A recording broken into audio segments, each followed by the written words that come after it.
Hello everyone, मोहित study IQ centre में आपका स्वागत है। आज हम जो है ईवीएस से रिलेटेड जो है मोस्ट इंपॉर्टेंट जो है एनसीईआरटी बेस्ड क्वेश्चंस होते हैं, जो अक्सर जो है रिपीट होने वाले क्वेश्चंस होते हैं, उसको आज हम यहाँ पर पे सॉल्व करेंगे। ठीक है, ये बहुत ज़्यादा इंपॉर्टेंट है, ये हर परीक्षा की दृष्टि से इंपॉर्टेंट है। चाहे किसी भी एग्जाम्स में आप बैठ रहे हो, चाहे वो आप सीटेट का एग्जाम हो, चाहे बिहार शिक्षक भर्ती से रिलेटेड हो, चाहे जो है बिहार जो है कांस्टेबल की भर्ती और जो है दरोगा की भर्ती जो निकली है उससे रिलेटेड हो, या चाहे यूपी ट्रिपल एस से रिलेटेड हो या यूपीएससी से रिलेटेड हो, किसी भी एग्जाम्स में, मतलब छोटे से छोटा और बड़े से बड़े एग्जाम्स के लिए जो है ये क्वेश्चंस इंपॉर्टेंट है।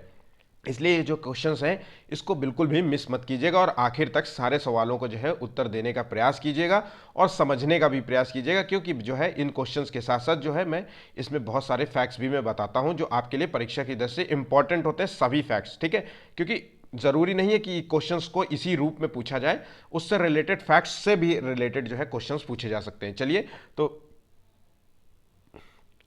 वीडियो पसंद आए तो प्लीज़ चैनल को लाइक सब्सक्राइब जरूर कीजिएगा, अपने दोस्तों से ज़रूर शेयर कीजिएगा ताकि जो है वो भी जो है इस तरीके के वीडियोस का लाभ ले सके। ठीक है, और चलिए शुरू करते हैं। पहला क्वेश्चन देखिए, वृक्षों तथा वनों को जो है काटने के से जो है किस प्रकार की हानि होती है। बहुत सिंपल सा क्वेश्चन है। ठीक है, धीरे धीरे जो है हम क्वेश्चंस हार्ड की तरफ बढ़ेंगे, कुछ डिफरेंट क्वेश्चंस होंगे। तो देखिए, वन को काटने से जो है क्या होता है, वायुमंडलीय परिवर्तन आते हैं, या प्रदूषण का खतरा बनता है, या भूमि का संरक्षण, या उपयुक्त में से सभी। तो देखिए, वनों के काटने से जो है प्रमुख जो हानि होती है वो वायुमंडलीय परिवर्तन होता है, मतलब वायु प्रदूषण जो है का खतरा बढ़ता है, और प्रदूषण का खतरा बढ़ता है, वायुमंडलीय परिवर्तन बढ़ता है, मतलब जो है तापमान बढ़ जाता है ना। और भूमि संरक्षण जो है, मिट्टी को जो है इसकी जड़ें जो होती है, वनों की जो है जड़ें होती है वो मिट्टी को जो है पकड़े रहती है, तो भूमि संरक्षण से संबंधित भी है। ठीक है, ध्यान रखिएगा, अगर वन काट देते हैं तो मिट्टी जो है, मिट्टी का जो है पकड़ आपस में कमज़ोर हो जाती है, कम हो जाती है, और जब तेज हवाएं चलती है तो वही मिट्टी की जो है ऊपरी वाली परत द परत उड़ती जाती है और कहीं और लेके चली जाती है। ठीक है, इससे भूमि जो है वो क्या बोलते हैं, वो हो जाती है, मतलब ऊसर हो जाती है, बंजर हो जाती है। ठीक है, तो इसका आंसर जो है तीनों ही इसके सही आंसर है। ठीक है, तीनों से ही जो है वनों की जो है काटने से जो है तीनों प्रकार की जो है हानियां होती हैं। ठीक, चलिए नेक्स्ट क्वेश्चन देखते हैं। पारिस्थितिकीय जो है तंत्र में एक टिकाऊ जो है जैव समूह क्या कहलाता है। तो देखिए, संक्रमण जो कहलाता है, या अनुक्रम कहलाता है, या चरम अवस्था कहलाता है, या जो है सीरल या क्रमिकी कहलाता है। तो देखिए, जो दो पारस, देखिए ध्यान रखिएगा, इसका सही आंसर है इकोटोन। इसे कहते हैं संक्रमण की अवस्था, जहां दो बायोम आपस में मिलते हैं। ध्यान रखिएगा, जहां दो बायोम आपस में मिलते हैं तो उनके बीच का जो क्षेत्र होता है वही होता है इकोटोन। ध्यान रखिएगा, वही होता है इकोटोन की अवस्था। ठीक है, ये संक्रमण क्षेत्र होता है। ठीक है, तो ध्यान रखिएगा, ए और बी का बीच का क्षेत्र होता है, उसे कहते हैं इकोटोन। ठीक, चलिए नेक्स्ट क्वेश्चन देखिए। वृक्ष के जो है वन के जो है पेड़ों की छालों पर उगते हैं, कौन क्या उगते हैं। तो देखिए, लाइकेन उगते हैं, मॉस उगते हैं, जीवाणु या कवक उगते हैं। तो देखिए, इसका सही आंसर है, इसका सही आंसर है जो ए नंबर, लाइकेन। ध्यान रखिएगा, ये जो है पेड़ों की छालों पर उगने वाले होते हैं। ध्यान रखिएगा, ये एक तरीके से जो है छोटी वनस्पतियों का समूह होता है जो वृक्षों की छालों में उगते हैं। ध्यान रखिएगा, ठीक है, ये छोटी, मतलब एक तो बहुत छोटे छोटी घास टाइप आप देखते होंगे कई बार, जो है पेड़ों के ऊपर आपने देखा होगा, शाखाओं के ऊपर जो है बहुत कवक फंगस टाइप की जो चीज़ें होती है ना, हरी हरी घास होती है बहुत छोटी, तो वही होते हैं लाइकेन। ठीक है, लाइकेन परस्पर जो है दो जीवों, शैवाल, ध्यान रखिएगा, शैवाल और जो है कवक, शैवाल प्लस जो है कवक के जो है सहजीविता से जो है ये बनते हैं। ध्यान रखिएगा, ठीक है। तो ये बहुत छोटे छोटे एक तरीके से बहुत वनस्पतियों का समूह जो वृक्षों की छालों पर उगते हैं। लाइकेन जो होते हैं वो कार्बन डाइऑक्साइड तथा भारी धातुओं सहित जो है हवा को अवशोषित करते हैं। ध्यान रखिएगा, कार्बन डाइऑक्साइड को अवशोषित करते हैं। लाइकेन जो होते हैं वायु प्रदूषण के अच्छे सूचक माने जाते हैं। मतलब कहने का मतलब है कि अगर जहां पे वायु प्रदूषण ज़्यादा होगा वहां पे लाइकेन उगेंगे ही नहीं, ये स्वच्छ हवा में ही उगते हैं। ठीक, तो ध्यान रखिएगा, इसका आंसर ए है। और ये पॉइंट आप जरूर याद करिएगा कि वायु प्रदूषण के अच्छे सूचक माने जाते हैं। ठीक है, जहां पे जो है वायु प्रदूषण होगा वहां पे लाइकेन उगेंगे नहीं। और शैवाल और कवक के जो है परस्पर सहजीविता से जो है ये बनते हैं। ठीक, चलिए नेक्स्ट क्वेश्चन देखते हैं। तो ये सारे जो फैक्ट्स मैंने आपको बताए ये परीक्षा की दृष्टि से मोस्ट इंपॉर्टेंट है। सूर्य के प्रकाश में उगने वाले जो है पौधों को क्या कहते हैं, पादपों को क्या कहते हैं। तो देखिए, आतपोदभिद कहते हैं, या छाया रागी कहते हैं, या मरुदभिद कहते हैं, या शैलोदभिद कहते हैं। तो देखिए इसका सही आंसर दीजिए। इसका सही आंसर है आतपोदभिद कहते हैं। ध्यान रखिएगा, सूर्य के प्रकाश में उगने वाले पौधों को आतपोदभिद कहते हैं, और मरुस्थलीय में जो है उगने वाले कहते हैं मरुदभिद, या फिर जीरोफाइट। ध्यान रखिएगा, इसको जीरोफाइट भी कहते हैं। ठीक है, फाइट, FITE, ठीक है, ये F है, ठीक है। तो या फिर मरुस्थलीय, इस पे सैलोदभिद मतलब होता है जो पत्थरों के बीच में उगने वाले जो होते हैं ना, छोटे छोटे पेड़ होते हैं, पौधे होते हैं, उनको जो है सैलोदभिद कहते हैं। तो ध्यान रखिएगा, सूर्य के प्रकाश में आतपोदभिद कहते हैं। ठीक है, चलिए नेक्स्ट क्वेश्चन देखिए। क्षारीय मृदा सुधार में प्रयुक्त होने वाला जो है खनिज जो होता है कौन सा होता है? क्षारीय मृदा मतलब अल्कलाइन जो है सॉइल होते हैं, उसको जो है क्या यूज करते हैं? इस अगर मृदा जो है क्षारीय है, मतलब एक तरीके से क्षारीय मृदा होने का मतलब है कि जो मिट्टी है वो बंजर है। ध्यान रखिएगा, बंजर है। ऐसी मिट्टी जो है यूपी में जो है इसे ऊसर मिट्टी कहते हैं। ध्यान रखिएगा, यूपी में इस मिट्टी को ऊसर बोलते हैं। ध्यान रखिएगा, ये पॉइंट आप याद रखिएगा, पॉइंट भूलिएगा नहीं। ठीक है, तो देखिए कौन सा खनिज के इस्तेमाल से जो है हम क्षारीय मृदा में सुधार कर सकते हैं। तो फेल्सपास डाल करके, या कैल्साइट डाल के, या मैग्नेटाइट डाल के, या पाइराइट डाल के। तो देखिए जो क्षारीय मृदा का सुधार के लिए जिप्सम का प्रयोग करते हैं, पाइराइट का प्रयोग करते हैं, जिप्सम का प्रयोग करते हैं। ठीक है, तो ये पॉइंट आप याद रखिएगा। ठीक है, चलिए। अच्छा, एक और बात इसमें, जो अगर ये क्षारीय मृदा की बात हो रही है, अगर पूछ ले क्वेश्चन की अम्लीय मृदा की बात कर ले, अम्लीय मृदा की जो है सुधार करना है, मिट्टी में अम्लीयता है और उसको जो है सुधार करना है, तो उसमें डालते हैं, ध्यान रखना, चूना। उसमें डालते हैं चूना या तो फिर डालोमाइट। ध्यान रखिएगा, डालोमाइट। ठीक है, तो ये पॉइंट भी आपको याद रखना है, चूना या डालोमाइट का प्रयोग किया जाता है। चलिए नेक्स्ट क्वेश्चन देखते हैं अब आगे। भूकंपीय आधार पर पृथ्वी की आंतरिक संरचना को विभक्त किया गया है किस रूप में? लिथोस्फीयर, पायरोस्फीयर, बायोस्फीयर, सियाल, सीमा, नीफे, क्रस्ट और मैंटिक और कोर, और इनमें से कोई नहीं। तो देखिए पृथ्वी की आंतरिक संरचना के आधार पर जो है 3 भागों में उसको बांटा गया है। ठीक है, अब देखिए ये मान लीजिए पृथ्वी की ये क्रस्ट है, ऊपर की हम लेयर बता देते हैं, ये क्रस्ट है। ठीक है, तो देखिए अगर हम इसको क्रस्ट मान ले, ठीक है, इसको हम सी से डिनोट करते हैं। आप मेरी बातों को गौर से समझिएगा, सुनिएगा, ये बहुत ज़्यादा इंपॉर्टेंट है। एक ही बार में मैं सारी चीज़ें इसमें फैक्ट्स बता देता हूँ। अगर ये क्रस्ट होता है, जो मतलब पृथ्वी की जो सबसे ऊपरी परत होती है, अब क्रस्ट की मान लीजिए मोटाई 10 किलोमीटर है या जो भी है ना, ये मोटाई है क्रस्ट की। जो अगली जो है लेयर आएगी उसे कहते हैं मेंटल। ध्यान रखिएगा, उसको कहते हैं मेंटल। ठीक है, अब उसके बाद मेंटल के बाद जो निचली लेयर होती है, ये होती है कोर। ध्यान रखिएगा, इस लेयर को कहते हैं, ये होती है कोर, और ये होती है मेंटल, और ये होती है क्रस्ट, और ये होती है कोर। अब कोर, अब चलिए तो एग्जांपल से समझिए। क्रस्ट से मेंटल के बीच में जो लेयर होती है, क्रस्ट से मेंटल के बीच में जो आंतरिक संरचना होती है, उसे कहते हैं लिथोस्फीयर। ध्यान रखिएगा, उसे लिथोस्फीयर कहते हैं।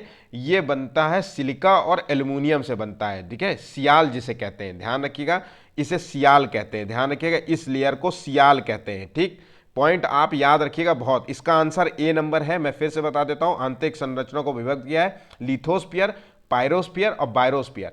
अब मेंटल और जो है कोर, ध्यान रखिएगा, ये कोर की जो ऊपरी वाली परत है, ये मेंटल की ऊपरी परत है, और ये इसकी निचली वाली परत होगी, ये ऊपरी परत होगी, है ना।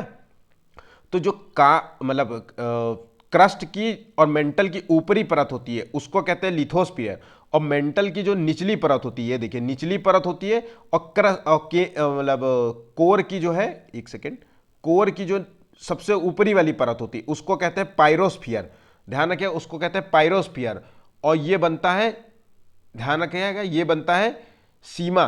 ठीक है, और ये जो होती है ऊपरी परत जो होती है, इसके बाद वाली जो होती है, ये पायरोस्फीयर होती है, बायोस्फीयर। इसे बोलते हैं नीफे। ये निकेल की बनी होती है, ध्यान रखिएगा, निकेल की बनी होती है। इसे निकेल और Fe मतलब लोहा।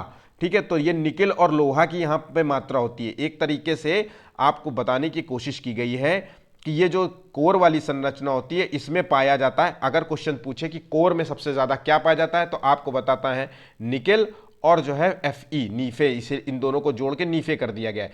तो निकेल और जो है लोहा सबसे ज्यादा पाया जाता है। अगर जो है मेंटल में क्या पाया जाता है, तो बोलना है आपको जो है सिलिका सबसे अधिक पाया जाता है, सीमा, सिलिका। ठीक है, सिलिका की मात्रा इसमें सबसे ज्यादा होता है। ठीक है, अगर हम पूछे जाए कि ऊपरी क्रस्ट वाली और नीफे के बीच में क्या होता है, तो सियाल मतलब सिलिका और एल्युमिनियम, सियाल हो गया। एल्युमिनियम, तो सियाल हो गया। ठीक है, तो ये चीज आपको बताना है, इसका आंसर ए नंबर है। ठीक है, चलिए नेक्स्ट क्वेश्चन देखिए। भारत में जो है सबसे पहला जो है जैव मंडलीय आरक्षित क्षेत्र कहां पर स्थित हुआ है? तो देखिए भारत में जो है टोटल जैव मंडलीय आरक्षित क्षेत्र कितने हैं?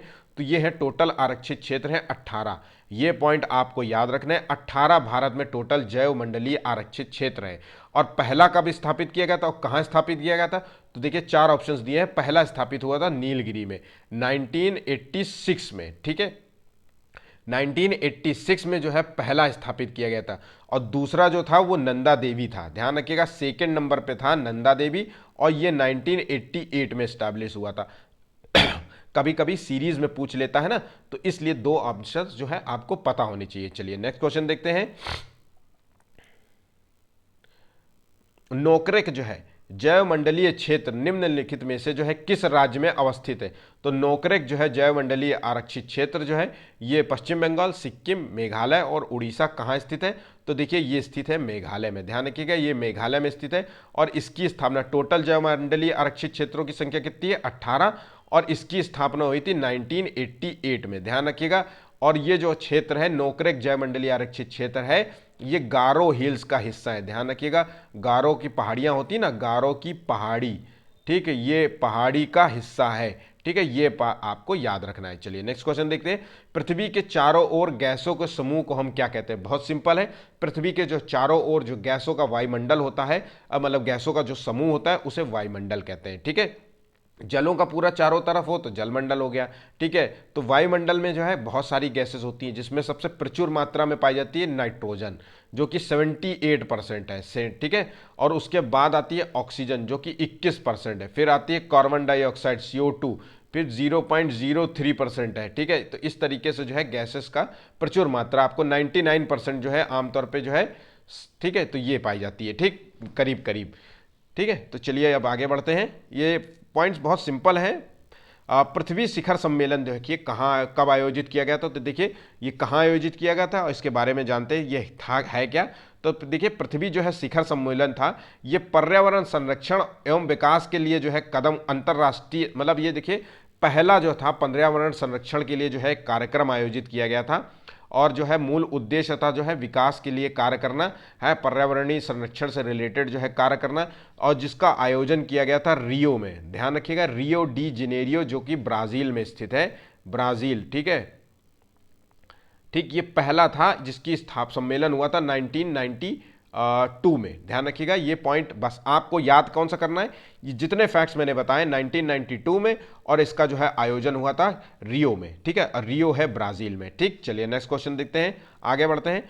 नेशनल ग्रीन ट्रिब्यूनल जिसे कहते हैं NGT, अक्सर आपने इसका नाम सुना होगा, ये भारत सरकार द्वारा स्थापित किया गया है। ठीक है, NGT जो है कब स्थापित किया गया था, मोस्ट इंपॉर्टेंट है। NGT के बारे में अगर क्वेश्चन पूछा जाता है तो यही पूछा जाता है कि इसकी स्थापना कब हुई थी, तो इसकी स्थापना 2010 में की गई थी। ठीक है, और इसका कार्य क्या था? तो इसका कार्य है पर्यावरण संरक्षण के लिए कार्य करता है, ये वनों के संरक्षण के लिए कार्य करता है एवं अन्य प्राकृतिक संसाधनों से संबंधित मामलों का निपटारा भी करता है। ध्यान रखिएगा, वन से संबंधित जितने मतलब संरक्षण और उनके मामलों का निपटारा करता है, पर्यावरण संरक्षण उनके मामलों का निपटारा करता है। ठीक है, तो जैसे कि मान लीजिए किसी स्टेट में, ऐसा समझ लीजिए NGT का कार्य क्या होता है, जैसे किसी स्टेट में ग्रीन ट्रिब्यूनल जो है, इसे कहते हैं ग्रीन ट्रिब्यूनल। अब ग्रीन ट्रिब्यूनल ने कहीं देखा कि मान लीजिए पूरे स्टेट में जो है पर्यावरण से रिलेटेड कुछ जो है कमियां पाई जा रही हैं, या पेड़ पौधे काटे जा रहे हैं गवर्नमेंट के द्वारा अपने जो है विकास के संबंध में, तो आप जो है NGT जो है अक्सर जो है ऐसे केसेस को जो है सॉल्व करने का प्रयास करती है। ठीक है, ध्यान रखिएगा। नेक्स्ट क्वेश्चन देखिए, 10% का नियम जो है किससे संबंधित है? तो देखिए बहुत इंपॉर्टेंट क्वेश्चन है EVS का, और ये आपको पता होना चाहिए। 10% का नियम किससे संबंधित है? तो 10% का जो नियम दिया था वो दिया था लिंडमान ने, ध्यान रखिएगा, लिंडमान ने दिया था, ये आपको याद रखना है। ठीक है, इसका संबंध किससे है? तो देखिए ऊर्जा का खाद्य के रूप में एक पोषण स्तर से दूसरे पोषण स्तर तक पहुंचाना, आंसर इसका ए नंबर है। 10% का नियम लिंडमान ने दिया था, मतलब कहने का मतलब है कि जब हम खाद्य श्रृंखला में जब भोजन का आहार लेते हैं तो हमें जो है भोजन का 10% ही ऊर्जा का प्राप्त होती है, और 90% जो है आमतौर पे लॉस पे होता है, मतलब हानि होती है ऊर्जा की। कहने का मतलब है कि अगर हम उत्पादक हैं, मान लीजिए उत्पादक हैं, और उत्पादक है और हम जो है उपभोक्ता जो है उत्पादक का जो है खाता है, तो इसका जितनी भी मान लीजिए 100 यूनिट है इसके पास, है ना, मान लीजिए 100 यूनिट ऊर्जा है, तो इसका 10% ही ऊर्जा इसको मिलेगी उपभोक्ता को। ठीक है, मतलब बकरी ने अगर घास खाई है तो उसका 10% मिलेगा। तो यही कहने का मतलब ऊर्जा का खाद्य के रूप में एक पोषण स्तर से दूसरे पोषण स्तर तक पहुंचना जो है वो 10% का नियम बताता है। 90% का लॉस हो जाता है। ठीक है, ये नियम लिंडमान ने दिया था। चलिए नेक्स्ट क्वेश्चन देखते हैं। जैव विविधता में जो है परिवर्तन होता है, तो जैव विविधता में परिवर्तन होता है भूमध्य रेखा की तरफ जो है होता है, या भूमध्य रेखा की तरफ घटता है, या पृथ्वी में एक समान रहता है, या ध्रुवों की तरफ बढ़ता है। तो देखिए जो है जैव विविधता जो होती है वो ध्रुवों से, मान लीजिए ये ग्लोब है और ये ध्रुव है और ये है भूमध्य रेखा जिसे कहते हैं विषुवत रेखा, तो ध्रुवों से जो है विषुवत रेखा की ओर बढ़ती है। ध्यान रखिएगा, ध्रुवों से विषुवत रेखा की ओर बढ़ती है, ये आपको याद रखना है। जैव विविधता का मतलब है कि जीव जंतुओं पेड़ पौधों की अधिकता से, वैरायटियों से। ठीक है, तो ये बढ़ती है विषुवत रेखा की तरफ, जैसे जैसे बढ़ते हैं वैसे वैसे बढ़ती जाती है। ठीक है, तो इसका आंसर ए नंबर है। ठीक, चलिए नेक्स्ट क्वेश्चन देखते हैं। अच्छा, इससे रिलेटेड कुछ और भी देख लेते हैं कि जैव विविधता जो है कहाँ सबसे पाई जाती है, तो भूमध्य रेखा की तरफ बढ़ती है। कहने का मतलब है कि सबसे ज़्यादा जो है जैव विविधता पाई जाती है उष्ण, देखिए अगर क्वेश्चन ये पूछ ले, उष्ण कटिबंधीय वर्षा वनों में सबसे ज़्यादा पाई जाती है। कटिबंधीय जो है वर्षा वन में सबसे ज़्यादा पाई जाती है जैव विविधता। ठीक है, क्योंकि यहाँ पे जो है टेम्परेचर अधिक होता है। ठीक है, जो पर्यावरण की दृष्टि से जो है अनुकूल होता है। वर्षा यहाँ पे अच्छी खासी होती है, 200 सेंटीमीटर से भी अधिक वर्षा होती है। और ये जो क्षेत्र होता है ग्लोब में देखा जाए अगर स्थिति, तो 10 डिग्री उत्तरी और 10 डिग्री जो है दक्षिणी जो है क्षेत्र है। ठीक है, चलिए नेक्स्ट क्वेश्चन देखते हैं। भारत में जैव विविधता के जो है ताप स्थल जिसे हॉट स्पॉट कहते हैं, ठीक है, वो क्या है? तो देखिए जैव विविधता के जो है हॉट स्पॉट हैं इसके, तो कितने भारत में जो है जैव विविधता के टोटल हॉट स्पॉट है वो है टोटल 4। ध्यान रखिएगा, टोटल 4 है। तो जो इसका आंसर है वह है पूर्वी हिमालय और पश्चिमी घाट। ध्यान रखिएगा, ये क्वेश्चन अक्सर जो है हिमालय से रिलेटेड जो है चीज़ों में गलत हो जाते हैं बच्चे। देखिए इसके 4 हैं, तो इसके चारों के नाम, पूर्वी हिमालय जो है मान लीजिए पहला है, पश्चिमी घाट दूसरा है, तीसरा नंबर पे क्या है, उस तीसरा नंबर पे है भारत जो है इंडो वर्मा, भारत वर्मा जो है क्षेत्र। ठीक है, ये होता है तीसरा। ठीक, जिसे कहते हैं भारत का उत्तर पूर्वी क्षेत्र। ध्यान रखिएगा, ये उत्तर पूर्वी जो है क्षेत्र है। ठीक, और उसके बाद जो चौथा है, तीसरा नंबर है, और उसके बाद जो चौथा आता है उसको क्या कहते हैं, उसको कहते हैं सुंदर लैंड। ध्यान रखिएगा, सुंदर लैंड क्षेत्र। ठीक, ये पॉइंट भी आपको याद रखना है, सुंदर लैंड क्षेत्र है। ठीक, ये स्थित है निकोबार द्वीप समूह में। ठीक है, निकोबार द्वीप समूह में। अच्छा ठीक, अच्छा देखिए टोटल देश में जो है, देश में तो टोटल 8 है, 4 है, और लेकिन अगर पूछा जाए कि विश्व में जो है टोटल कितने हैं, विश्व में टोटल कितने हैं, तो ये याद रखिएगा। ठीक है, ये टोटल है विश्व में 36। ध्यान रखिएगा, टोटल विश्व में जैव विविधता वाले हॉटस्पॉट वाले क्षेत्र हैं ये 36 हैं। ठीक, चलिए नेक्स्ट क्वेश्चन देखते हैं, आगे बढ़ते हैं। निम्नलिखित में से जो है कौन एक प्रवाल विरंजन का जो है सबसे अधिक प्रभावी कारक है? तो देखिए प्रवाल जो होती हैं, ठीक है, जिसे कहते हैं मूंगा, ये एक प्रकार की चट्टानें होती हैं। ध्यान रखिएगा, जिसे कहते हैं कोरल जो है रीफ। ठीक, ये होता है प्रवाल भित्तियां जिसे कहते हैं। अब प्रवाल भित्तियां पाई जाती हैं समुद्र में, समुद्र की सतह में पाई जाती हैं। ठीक है, और ये होती हैं एक तरीके से मूंगा से निर्मित एक चट्टानें होती हैं। ठीक, ध्यान रखिएगा, और इसमें जब ये मूंगा चट्टानें जब नष्ट होने लगती तो इसका सबसे महत्वपूर्ण कारण क्या होता है? तो देखिए सागरीय प्रदूषण के कारण नष्ट होती है, ये सागरीय जल के सामान्य तापमान में वृद्धि के कारण होती है, रोगों एवं महामारियों का फैलना होता है, ये सागर में लवणता में वृद्धि होती है। तो देखिए इसका सही आंसर देना है। अगर इसका सही आंसर देखिए, इसका सागरीय प्रदूषण से भी विरंजन होता है। ध्यान रखिएगा, विरंजन होता है ना, और रोग भी कोई फैल जाए मान लीजिए, ठीक है, प्रदूषण से भाई रोग तो फैलेगा ही, और लवणता में भी वृद्धि हो जाए मान लीजिए, इससे भी विरंजन हो जाता है। लेकिन सबसे जो महत्वपूर्ण कारण होता है अगर विरंजन जो होता है वो सागरीय जल में तापमान वृद्धि, सामान्य जो है तापमान में वृद्धि के कारण होता है। अब देखिए ये पॉइंट आपको गौर से समझना है। प्रवाल जो होते हैं, विरंजन का मतलब है कि इनका जो है क्षरण होने लग जाए, और जो है रंगीन होते हैं, आमतौर पे कोरल रीफ्स जो है रंगीन होते हैं, और जब इनका जो है तापमान में जो है वृद्धि हो जाती है, पानी के तापमान में वृद्धि हो जाती है, तो ये सफ़ेद हो जाते हैं। ठीक है, ब्लीचिंग हो जाती है, विरंजन का मतलब ब्लीच, ये अपना कलर छोड़ देते हैं, ब्लीचिंग हो जानी चाहिए। ये इसी को कहते हैं मूंगे की चट्टान। प्रवालों को हम मूंगे की चट्टान भी कहते हैं। और पूरे विश्व में सबसे बड़ा जो है मूंगे की चट्टान जिसे कोरल रीफ कहते हैं, वो ऑस्ट्रेलिया में जो है ग्रेट बैरियर रीफ कहते हैं। ध्यान रखिएगा, अगर कोई क्वेश्चन पूछ जाए कि सबसे ज़्यादा जो है प्रवाल भित्तियां कहाँ पाई जाती हैं, सबसे ज़्यादा तो ऑस्ट्रेलिया के कोरल रीफ में। और ये प्रवाल जो होते हैं ये कैल्शियम कार्बोनेट के बने होते हैं। ध्यान रखिएगा, कैल्शियम कार्बोनेट के बने होते हैं। और इनको जो है, इनका जो है जो तापमान होना चाहिए वो 20 से 30 डिग्री के बीच में होना चाहिए। ठीक है, समुद्र का तापमान इससे ज़्यादा होगा या इससे कम होगा तो इनका जो है विरंजन होने लगेगा, ब्लीचिंग होने लग जाएगी। ठीक है, चलिए नेक्स्ट क्वेश्चन देखते हैं, आगे बढ़ते हैं। कौन सी जो है ड्रग है जो गिद्धों की समाप्ति, आजकल आप देखते होंगे कि गिद्ध जो है आपको नहीं दिखते होंगे कहीं पे भी। ठीक है, एक वक्त था जो है गिद्ध बहुत पाए जाते थे, अब नहीं पाए जाते। इसका क्या कारण है? तो ऐसी एक ड्रग का इस्तेमाल किया जाता था जानवरों पे, इसकी वजह से जो है गिद्ध मर गए हैं। तो देखिए वो एस्पेरिन है, क्लोरोक्विन है, या डी क्लोरोफिनेक सोडियम है, या पेनिसिलिन है। तो देखिए इसका सही आंसर है सी नंबर। ध्यान रखिएगा, सी नंबर इसका। ठीक, ये एक तरीके से जो है दर्द निवारक दवा है। ध्यान रखिएगा, दर्द, ठीक है, दर्द निवारक जो है दवा है और बुखार की दवा है। ध्यान रखिएगा, जो कि आमतौर पे जो है जानवरों को दिया जाता था। ठीक है, अब जब जानवर इसको खाता था और किसी कारणवश जानवर अगर मर गया तो मरने के बाद जानवर को तो भाई कहीं पे भी फेंक दिया जाता था इन्हीं गिद्धों के लिए, है ना। तो वो गिद्ध जो है इनको खा लेते थे और खा करके जो है इससे जो है रिलेटेड जो है कोई ना कोई कमी हो जाती थी और गिद्ध जो है मर जाते थे। इसी के कारण जो है ये हानि, मतलब गिद्ध आपको जो है अब इनके संरक्षण के लिए कार्य किया जा रहा है। ठीक, चलिए नेक्स्ट क्वेश्चन देखिए। धान के विषय में नहीं, इसमें बताना है कि ग्रीन हाउस गैस जो है मेथेन जिसे कहते हैं, प्रमुख जो है ग्रीन हाउस गैस है वो मेथेन है। और इसके जो है स्रोत का जो है क्या कारण है? वो धान के खेत हैं, कोयले की जो है खदान है या खनन है, या पालतू पशु जो है, या फिर जो है चौथा ये आर्द्र भूमि जो है, ये चौथा ऑप्शन है। तो चौथा ऑप्शन जो है आर्द्र भूमि के कारण। तो देखिए जो है इन क्या चारों से जो है मेथेन गैस का उत्पादन होता है? तो बताइए इसका सही आंसर क्या है? तो देखिए इसका सही आंसर है चारों, इसका सही आंसर है। ध्यान रखिएगा, धान के खेत जो उगाते हैं, धान की खेती होती है, उससे निकलती है मेथेन गैस। ध्यान रखिएगा, मेथेन गैस।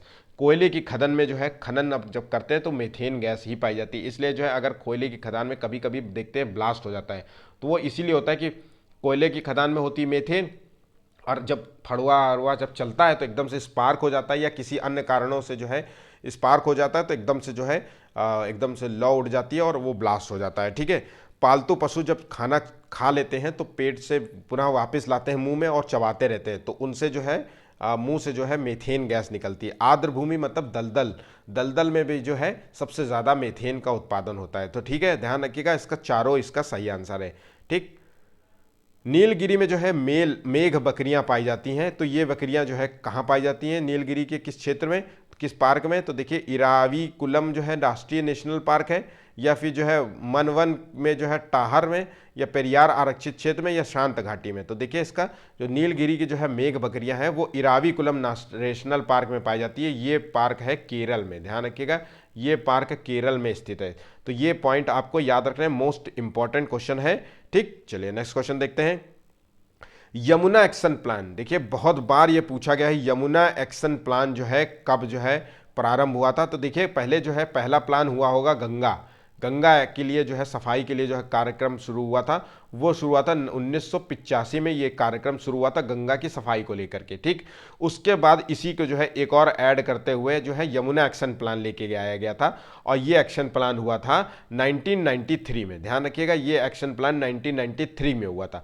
और फिर उसके बाद कई चरण आए और धीरे धीरे जो है एक और चरण आया, उसे कहते हैं, जो आपने सभी ने नाम सुना होगा, जिसका नाम है नमामि गंगे। ठीक है, नमामि गंगे जो है एक योजना आ गई। ठीक है, एक जो है एक तरीके से एक और प्लान आ गया। ये नमामि गंगे योजना हुई थी, ये 2016 में लाई गई थी, गंगा को जो है शुद्ध करने के नजरिए से। ठीक है, चलिए नेक्स्ट क्वेश्चन। इतने पॉइंट्स आप याद रखिएगा, भूलिएगा नहीं। जल प्रदूषण निवारण अधिनियम, मोस्ट इंपॉर्टेंट क्वेश्चन है। ये जो है अधिनियम जो है किस वर्ष जो है लागू किया गया था, ये आपको बताना है। तो देखिए जल प्रदूषण निवारण जो है नियंत्रण अधिनियम है, ये लागू किया गया था 1974 में। ध्यान रखिएगा, ये 1974 में लागू किया गया था। ठीक है, चलिए नेक्स्ट क्वेश्चन देखते हैं। किस वर्णक की उपस्थिति के कारण जो है पौधे हरे रंग के होते हैं? तो देखिए पौधे हरे रंग के होते हैं तो कैरोटीनॉइड या लाइकोपिन, एंथोसाइनिन या क्लोरोफिल। तो देखिए बहुत सिंपल है, क्लोरोफिल जो है, क्लोरोफिल वर्णक जो होता है वो हरित लवक नामक पादप कोशिकाओं में पाया जाता है ना। और ये जो है प्रकाश संश्लेषण की क्रिया के लिए जो है क्लोरोफिल सबसे ज़्यादा महत्वपूर्ण होता है। ठीक, तो इसलिए जो है इसी के माध्यम से जो है इसी क्लोरोफिल से जो है पौधे अपना रंग जो है हरा करते हैं। ठीक है, चलिए नेक्स्ट क्वेश्चन देखते हैं। कौन सा जो है जल प्रसारित रोग नहीं है? ध्यान रखिएगा, जल जनित रोग नहीं है, जल से फैलने वाला रोग नहीं है। तो हैजा, टाइफाइड, हेपेटाइटिस और ट्यूबरक्लोसिस। तो देखिए जल द्वारा फैलता नहीं है, वो है टीबी। ट्यूबरक्लोसिस जो है वो जो है जल से प्रसारित नहीं होता। जल से और कौन से होते हैं? तो देखिए पेचिस जो होता है वो आमतौर पे जल द्वारा होता है, पेचिस। ठीक है, या फिर पीलिया। ठीक, और एक और है जिसे कहते हैं अतिसार। ठीक है, तो ये हैजा, टाइफाइड और हेपेटाइटिस, पेचिस और पेलिया और अतिसार ज्वर जो होता है ये जो है जल द्वारा फैलता है। ठीक है, चलिए नेक्स्ट क्वेश्चन देखिए। भारतीय वन संशोधन अधिनियम 2017 में वृक्षों की सूची में से जो है किस पौधे को निकाल दिया गया? ध्यान रखिएगा, पहले वो वृक्ष की श्रेणी में था, अब जो है उसे वृक्ष की श्रेणी से हटा करके जो है एक जो है नॉर्मल जो है घास की श्रेणी में रख दिया गया है। तो देखिए इसमें से 4 ऑप्शंस दिए हुए, तो ये बताना है। तो देखिए इसका सही आंसर है बांस। ध्यान रखिएगा, इसका सही आंसर है डी नंबर, बांस। बांस को जो है अब वृक्ष नहीं माना जाता है। ध्यान रखिएगा, ये अब एक पौधा नहीं है। ठीक, चलिए नेक्स्ट क्वेश्चन देखते हैं। WWF से जो है क्या तात्पर्य है, क्या आशय है? WWF है क्या? तो देखिए बहुत बार ये क्वेश्चन पूछा जाता है ना। ठीक, तो ये जो है से क्या है? तो world wide fund, world war fund है, वर्ल्ड वाइल्ड लाइफ फंड है, वर्ल्ड वॉच फंड है। तो देखिए इसका सही आंसर है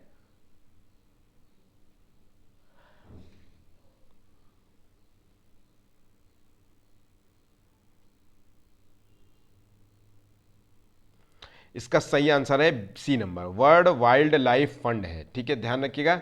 ठीक, वर्ल्ड वाइल्ड लाइफ फंड है। ठीक, तो देखिए इसकी स्थापना हुई थी वो 1962 में हुई थी, जिसका जो है शहर है ग्लैंड, ग्लैंड शहर में ये हुई थी। ये ग्लैंड शहर है स्विट्जरलैंड, स्विट्जर जो है स्विट्जरलैंड में हुई थी। ठीक है, इसका प्रतीक चिन्ह है जो कि ज्वाइंट पांडा है। ध्यान रखिएगा, इसका प्रतीक चिन्ह है ज्वाइंट पांडा। ठीक, तो ये आपको याद रखना है। ठीक है, चलिए ये जो है आमतौर से जो विलुप्त हो रहे जो जीवों के जो है संरक्षण के लिए कार्य करता है। ठीक है, और उससे रिलेटेड जो है फंड प्रोवाइड करता है। ठीक, चलिए नेक्स्ट क्वेश्चन देखते हैं। परावैंगनिक किरणों में से जो है कौन सा सबसे अधिक हानिकारक है? तो देखिए परावैंगनिक किरणें जो होती हैं वो सूर्य के प्रकाश से निकलती हैं, और जो है इन परावैंगनिक किरणें जो होती हैं ये पृथ्वी के लिए जो है सबसे हानिकारक किरणें होती हैं। इससे जो है कई प्रकार के रोग फैलते हैं, और इस किरणों को जो है ओजोन परत द्वारा, ध्यान रखिएगा, ये किरणें जो होती हैं ओजोन जो है परत, ओजोन गैसेस द्वारा या ओजोन परत द्वारा जो है अवशोषित कर लिया जाता है। ध्यान रखिएगा, अवशोषित कर लिया जाता है। ठीक है, इसको जो है पृथ्वी पे पहुंचने नहीं दिया जाता। ठीक, इसमें से जो है सबसे हानिकारक, तो देखिए परावैंगनिक जो है 3 प्रकार की होती है, ए, सी और बी, और इसमें से जो सबसे हानिकारक होती है वो है सी। ध्यान रखिएगा, इसमें से जो सबसे हानिकारक होती है सी। ठीक है, चलिए नेक्स्ट क्वेश्चन देखते हैं। और ए बी से जो है परावैंगनी जो है किरणें ए और बी से जो है त्वचा के जो है लिए हानिकारक होती है, त्वचा से संबंधित जो है रोग होते हैं। और सी से जो होता है वो जेनेटिक्स ही बदल देता है, शारीरिक जो है। ठीक, चलिए next question. Green peas international का मुख्यालय जो है कहाँ स्थित है? तो देखिए ये मुख्यालय जो है न्यूयॉर्क, एम्स्टर्डम, सिडनी और नागासाकी में। तो कहाँ स्थित है? ग्रीन पीस जो है मुख्यालय है, ध्यान रखिएगा,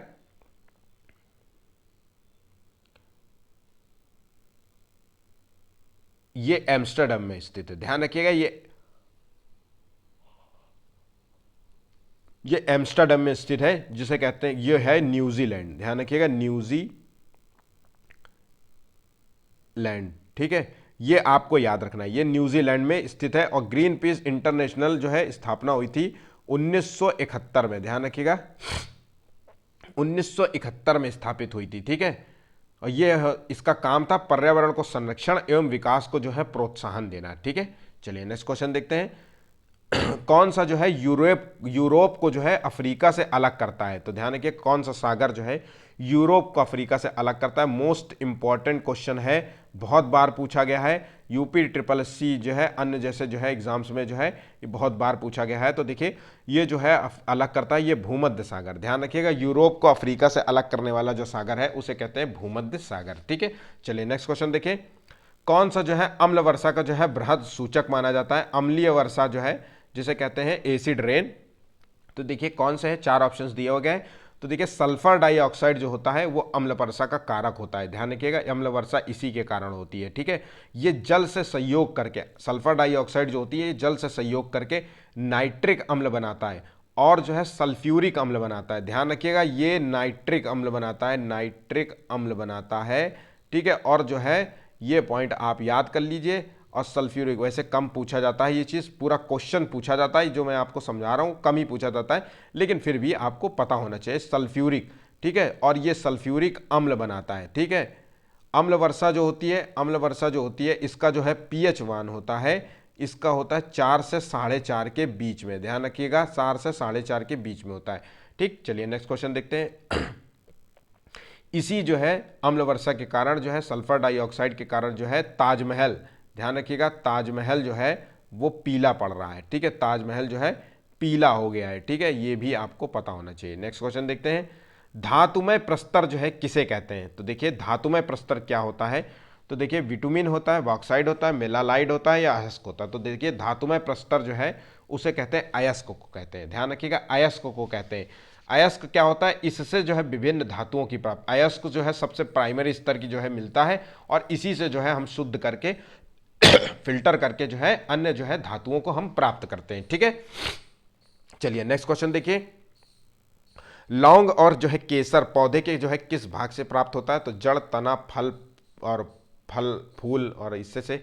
तो देखिए जो है लौंग और केसर जो है ये फूल से प्राप्त होता है। ध्यान रखिएगा, केसर जो है केसर का उत्पादन होता है जम्मू एंड कश्मीर में और लौंग का उत्पादन होता है केरल में। ध्यान रखिएगा, लौंग का हो केरल में उत्पादन होता है। ठीक है, चलिए नेक्स्ट क्वेश्चन देखते हैं। भारत में जो है किस राज्य में पानी पंचायत जो है प्रारंभ की गई थी? तो देखिए पानी के संरक्षण के क्षेत्र में कार्य किया गया था पहली बार। ठीक है, गांव के स्तर पे काम किया गया था। पानी पंचायत जो है कहाँ स्तर हुई थी? तो ये शुरुआत हुई थी महाराष्ट्र में। ठीक है, महाराष्ट्र में जो है पानी की शुरुआत हुई थी 1972 का है ये। ध्यान रखिएगा, पानी संरक्षण से संबंधित है। चलिए ठीक है, टमाटर में जो है कौन सा अम्ल होता है? ध्यान रखिएगा, टमाटर में कौन सा अम्ल होता है? ऑक्सैलिक अम्ल, लैक्टिक अम्ल, फार्मिक अम्ल, मेलेइक अम्ल। तो देखिए इसमें जो है 32 का आंसर जो है टमाटर में जो अम्ल होता है वो ऑक्सैलिक अम्ल होता है। ऑक्सैलिक अम्ल होता है टमाटर में। और टमाटर जो है लाल, ध्यान रखिएगा लाल किस कारण होता है टमाटर? और वो होता है लाइकोपिन के कारण। ये आपको याद रखना है, लाइको जो है पिन के कारण जो है टमाटर का रंग जो है लाल होता है। और लैक्टिक अम्ल जो होता है ध्यान रखिएगा ये दूध में होता है। ध्यान रखिएगा लैक्टिक अम्ल दूध में पाया जाता है। और फार्मिक अम्ल जो होता है वो चींटी में होता है। चींटी हो गया, बिच्छू हो गया, ठीक है, या फिर जो है डंक वाले जितने भी होते हैं बर्रैया रैया टाइप के होते हैं ना, इनमें होता है। और मैलिक अम्ल, जैसे मेलेइक अम्ल लिखा है ये मैलिक अम्ल है। ठीक है, मैलिक अम्ल जो होता है ये कहाँ होता है? ये सेब में पाया जाता है। सेब कह लीजिए या फिर अंगूर कह लीजिए, यहाँ पे जो है ये मैलिक अम्ल पाया जाता है। चलिए नेक्स्ट क्वेश्चन देखते हैं। भारत में जो है प्रोजेक्ट जो है टाइगर जो है कार्यक्रम जो है किस वर्ष जो है आरंभ किया गया था? तो देखिए प्रोजेक्ट टाइगर जो है कार्यक्रम 1982, 72, 81 और 73। तो देखिए प्रोजेक्ट टाइगर जो है टाइगरों के जो है वृद्धि करने के उद्देश्य से जो है इसकी शुरुआत की गई थी। इसकी शुरुआत हुई थी 1973 में। ध्यान रखिएगा, ठीक है। नेक्स्ट क्वेश्चन देखिए, भारतीय संविधान का जो है कौन सा अनुच्छेद जो है पर्यावरण संरक्षण को प्रत्येक नागरिक के मौलिक कर्तव्य के रूप में पहचान कराता है? तो देखिए अनुच्छेद 42, 48A, 51A और जो है 20। तो देखिए पर्यावरण संरक्षण से रिलेटेड जो है जो मौलिक कर्तव्य हमें बताए गए हैं। ठीक है, देखिए हमारे संविधान में कुछ हमें मौलिक कर्तव्य बताए हैं। ठीक है, वो मौलिक कर्तव्यों की संख्या है टोटल 11। ध्यान रखिएगा टोटल 11 जो है मौलिक कर्तव्य हमें बताए गए हैं। उसमें से जो है पर्यावरण संरक्षण को जो है सुरक्षित रखना है उसका हमारा मूल धर्म होता है वो है अनुच्छेद 51 का के तहत। ठीक है, ध्यान रखिएगा, अनुच्छेद 51 का के तहत। ठीक, चलिए नेक्स्ट क्वेश्चन देखिए। भारत में जो है हरित क्रांति का जो है जनक कहा जाता है, किसे कहा जाता है हरित क्रांति का जनक? तो देखिए 4 ऑप्शन है, बीरबल जो है साहनी को, या एम.एस. स्वामीनाथन को, या M.O.P. आयंगर को, या जो है कुरियन को। तो देखिए स्वामीनाथन भाई साहब जो थे उन्हें जो है हरित क्रांति का जनक कहा जाता है। हरित क्रांति किस लिए लाई गई थी? तो ये गेहूं की जो है इन्होंने मतलब स्वामीनाथन ने जो है गेहूं की कई प्रजातियों पर जो है अध्ययन किया था। ठीक है, और ये जो है क्रांति लाई गई थी ये 1960 में शुरू हुई थी, ध्यान रखिएगा। और गेहूं के जो है उत्पादन को लेकर के ही शुरू हुई थी, गेहूं का जो है उत्पादन बढ़ाना था। ठीक है, और ये जो है गेहूं के उत्पादन के लिए जो एक नई वैरायटी आई थी C57। अब आपको ये याद रखना है C57 का जो है पहली बार प्रयोग किया गया था, ठीक है, पंजाब में। और इसके प्रयोग होने से जो है बम्पर खेती हुई थी, गेहूं का भयंकर उत्पादन हुआ था। ठीक है, तो ये हरित क्रांति के रूप में जाना जाता है। ठीक, चलिए नेक्स्ट क्वेश्चन देखते हैं। आज के जो है 35 को इंपॉर्टेंट क्वेश्चंस थे एनसीईआरटी बेस्ड, वो समाप्त हुए हैं। वीडियो पसंद आया तो प्लीज़ चैनल को लाइक और सब्सक्राइब जरूर कीजिएगा। आज का जो है वीडियो का टारगेट है वो है 50 लाइक्स। आपके जो है लाइक्स के माध्यम से जो है हमें मोटिवेशन मिल जाता है, हम जो है नए डेली आपको वीडियोस लेकर के आते हैं जो है आपकी परीक्षा की दृष्टि से इंपॉर्टेंट होता है। आज के लिए बस इतना ही, धन्यवाद।